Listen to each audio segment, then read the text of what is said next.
Survivors described it as hell on earth. The night of May 31st and into the day of June 1st, Greenwood residents watched in horror as white mob members looted and destroyed the nearly 40-block neighborhood, burning over 1,500 homes to the ground and doing nearly $1.5 million in damage, an estimated $32 million today.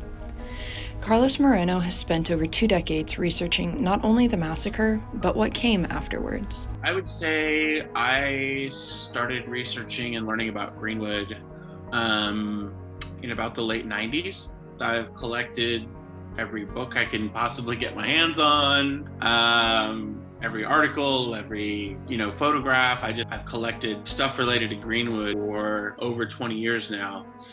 And I spent the last 2 years writing a book called The Victory of Greenwood.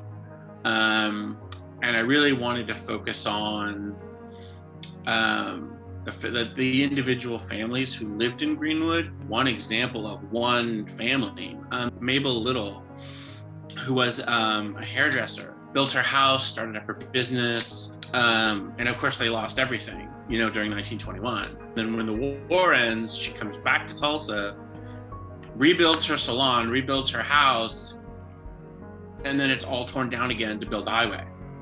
So here's somebody who lost everything in 1921, and then she lost everything again in 1970.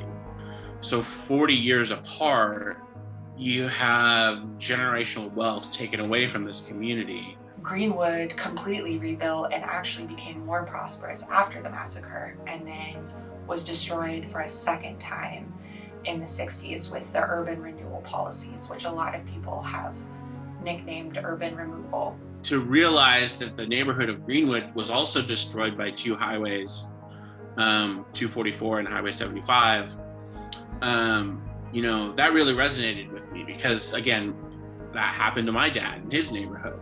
Greenwood isn't alone in this systematic destruction and erasure of its land and history. Events like the Red Summer in Chicago and Black Wall Street in North Carolina join Greenwood as historically defining moments that are swept under the rug. Because I think that a lot of teachers are wanting to teach this history, they're wanting to teach more of the truth, and they're really looking for resources and ways to do that.